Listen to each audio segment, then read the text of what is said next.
Well, Kori, welcome to Washington Times Higher Ground. You and we have been able to connect a number of times now, and I absolutely love the work you do. You run an organization called Bible to School, and I'm going to throw it to you to tell us a little bit about what you do. Sure. Bible to School is a 40-year-old nonprofit, and we equip moms, dads, grandparents to teach the Bible to public school children during their school day. I know people say, wait a minute, is that legal? It is legal. It is legal. And you can do it because we can take them off site, have parental permission, and not cost no tax dollars. And we can do this in the middle of a school day, in the middle of a week, and teach the kids the Bible. That is incredible. There's so much there to unpack because, this is, as you said, the initial reaction people will have is, well, wait a minute, the separation of church and state. How could kids during the school day learn the Bible? And as you said, there are no taxpayer dollars going towards this. Your organization facilitates, trains, equips people to have these centers. I'll call them centers. You may use a different terminology in how you describe it, but where the kids will go during certain periods. Let's talk first, before we get into the mechanics of how that works. And by the way, we know how chaotic the public school debate is right now, which is what makes this so interesting, right? The Right. information that kids are learning there, and then here you are presenting the gospel to them. But how does this legally work? Can you take us through the legal framework that allows you to do this? Sure. It is actually called release time. It is a court ruling. It's from back in the early 1900s. It was upheld by the Supreme Court in 1952, Zorak versus Clausen. So it's been around, like I said, for a long time. We as an organization have been around since 1979. And we started with our ministerium of churches, started our organization, said, hey, we want to try this. And at that time in 1979, the cultural landscape was very different. Everybody was doing divorce and kids weren't getting to church. Most of the country did go to church. So our organization actually started it because they wanted to see the kids that were going from mom and dad's back and forth, that they were able to get, they weren't able to get to church. They were able to get to church or have some spiritual training during the school day, during the week, when they weren't able to do it on the weekend. But it is, honestly, it's not just for Christians, Billy. It's for spiritual training of anybody's choice. Could be Muslim, could be Jewish. We are the non-denominational arm of that at Bible to School. But it is very legal. It's not that easy to do. I mean, we teach people. That's why we do this, and it's in demand right now. Because you taking 30 kids off of school grounds in the middle of a school day have some things that we got to do that to keep their safety. But parents, it's an elective, so parents give permission for this. So they don't have to, say yes, but they do. And so many of our children, we have 60%, close to 60% last year that came that did not have a church home. So there are many times we're teaching about God for the very first time, Billy, and it's very exciting. Yeah, I mean, that struck me about the work that you do. The majority of these kids are not in church. You would assume, 90% of these are church kids who are coming through. And we could talk about why you think that is in a moment. But you mentioned how difficult this is to do. You have created a blueprint. You help communities do this. How many communities and in what states and areas right now are you currently doing this? How many kids are affected even? Okay, so we started in the middle of Pennsylvania. We have expanded over the last 5 years across the state. That includes toward Pittsburgh. That includes school district of Philadelphia is getting ready to start in the fall. We're very excited about that. We have 27 other states that we're talking to, and we have several. It's Tennessee, Idaho, and Texas that are really at the top of the list. We'll be coming on possibly in January. So we have lots of people that are very interested.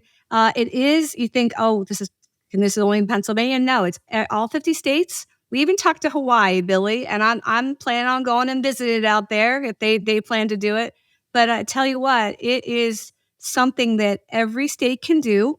There might be a little bit of a tweak here and there on the state rules, but this is a federal ruling, federal release time court rulings, upheld by the Supreme Court, like I said. But Pennsylvania has a little tweak to ours. Ours is you can only do it up to 36 hours a year. So we do it for like 30 weeks and 1 hour a week. So it's right under that. In Ohio, I know they have to get the school board to approve it. So there might be little caveats like that in each state, but we help you through that. We'll help parents and grandparents through that as they try to do this in their state. So the day to day, right? It's an hour long, let's say, in Pennsylvania. The kids are bused, and the bus is paid for, obviously, privately, not by the school district. They are bused during lunch, during a free period, recess maybe, over to a church or a community center. I would imagine probably mostly churches. And then what happens once they get there during that hour? Once they get there, they actually bring a lunch with them. And so just like every church gathering, food is always a big thing. So they're crinkling their lunch. And while they're around their table with their small group leader, maybe 5 or 6 kids around a table, there's several tables in the room. And there's a large group teacher who's starting to teach the Bible lesson already. It's hands-on. It's think DBS-like. I mean, they're doing science experiments. They're talking about Joseph. They're doing a giant blow-up whale and they're getting inside of a giant blow-up whale to do Jonah and the whale, and God giving them second chances like Jonah, what that looks like. It is very hands-on. Then they break up then they talk in small groups time, and they say to them, what does that look like in your life? And give very life application in that small group. So the small group leader is really key. In fact, we even put kids in the waiting list if we don't have enough small group leaders. And last year we had 30 kids on the waiting list who did not get in because we just needed more people. So Wow. donations, those are all things that make this program work. It's the community that does it, Billy. And it's so cool to see the Christian business owners say, oh my gosh, these are our future employees. We want them to know obedience, kindness. They want them to have truth and to be able to distinguish truth, which is what I keep telling parents when they say, oh my gosh, the public school is just, oh my gosh. And I say, no, the Bible was not taken out of public school. You still bring it into public school through these programs.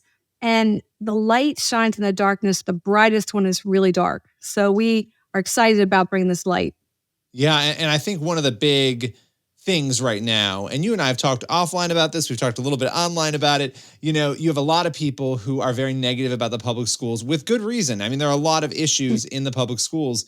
And there's, a debate. Should parents pull their kids out? Should they leave their kids in? The reality is, though, millions of children, the majority of children around the country are in public schools, right? That's where they are. And so this, to me, it's so interesting because we're also watching, the numbers are very depressing in some ways about Gen Z, about young people. And yet here you are with this light, this hope that you're bringing in where they are learning the gospel during the school day. And you are seeing, and correct me if I'm wrong, but I don't think I am, a massive resurgence. People are coming to you that you had a waiting list. Parents want this. And again, these are non-churched people who would not be in church. They want this for their kids. What do you think is driving that quest to want to participate in these programs? Well, every parent wants good things for their kids. And so they look at this as a good thing. The other thing is it's convenient. I mean, it's during the middle of the school day. You don't have to pick kids up or drop them off. Man, let's face it, man, we're on those carpool lines. We're running, to sports after school, and there's just no time. So this is a perfect way to do this in the middle of the school day. The moral side of it is they want their kids to learn good things. And the Bible does have such incredible morals. Our country was founded on the morals and the Bible. So they absolutely want good things for their kids. Yeah, no, absolutely. And the fact that you're there doing this, I think, a lot of people do not know this. They're not aware of the release time law. And not only that, they're not aware that groups like Bible to School are there. And in your position, in your role, you guys, again, you're equipping, you're training, you're preparing the local communities to do this. When people have interest, they come to Bible to School, and people can go to your website. They can check out what that looks like if they're interested in that and get more information. But I'm curious for you as a Christian, right, running this organization, you're hearing stories every day of kids and families who are coming in. How has this impacted your faith, Bible to School? Oh, that's a really good question. I was just talking to my board this morning saying, I'm just watching God just open doors like crazy and open hearts of children. We had a mom come to a ice cream party at the end of the year that the small group leader had their small group kids over and their parents over. And the mom came up to the leader and said, my son has got so excited about the Bible and learning about who God is that I decided I want to start learning, and I became a Christian. I accepted Christ as my savior myself this year. And she had tears coming down. She's like, my whole family is going to church now.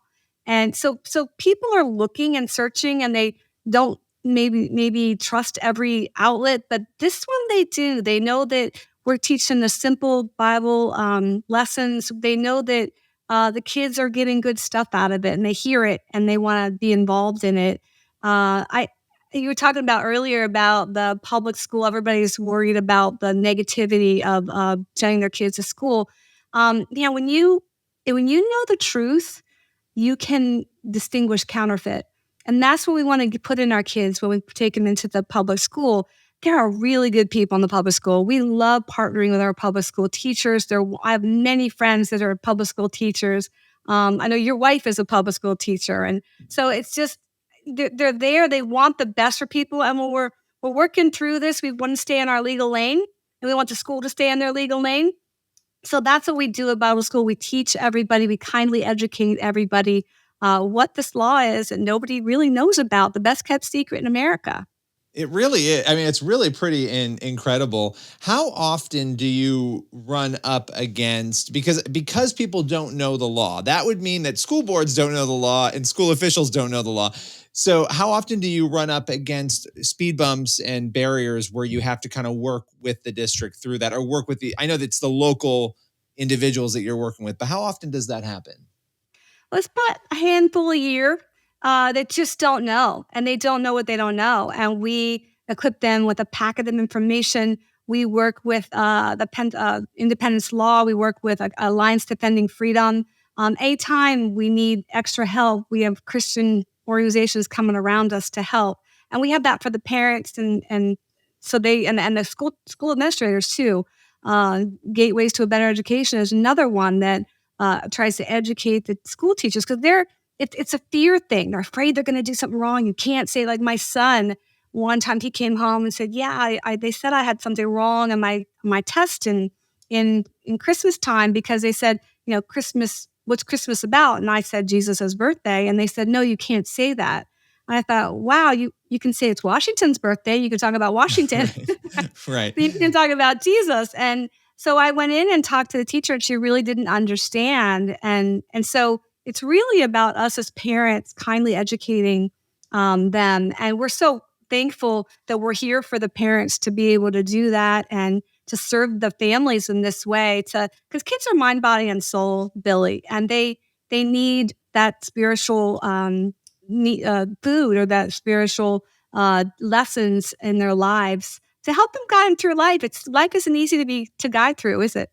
No, it's not. And I'll tell you, this is a broader debate. I'm going to say this. I'm not going to ask you to comment on it, but I think at the end of the day, whether we put our kids in homeschool, private school, and I think all those things are great. I love homeschooling.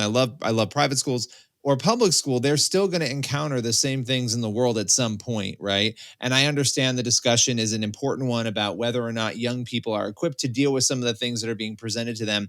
But we do need to equip them either way, because they're going to face it, whether it's a year, 5 years, 6 years from now. And so these are big conversations, but I love that you guys are there doing the hard work on the ground. Where can people go? Where's the best place to go? If they're hearing this or watching this and they're saying, I want to be a part of this, or I want to learn more, where can they go? They can go to BibleToSchool.com. That's Bible, the number 2, school.com. And I just had one final God story to tell you about a little boy named Gabriel. And if you don't know, but kids want to know about God. He came in, he lived with his grandmother. He did not know anything about God. And we taught him, and he basically said, I want Jesus in my life. And he accepted Christ as his savior. He came back to my small group, and I said, "Gabriel, man, that's so exciting. Tell me about that." And he said something I will never forget, Billy. He said, I've always wanted to know how to get to heaven, but no one's ever told me. And I just think to myself, these kids live across the street from us. They live down the street from us. And we have the answer and we have the good news. And so why not take it to the public school? And well, because we have this release time law, why not use it? I love that. Well, Bible to School, amazing organization. Appreciate your time today.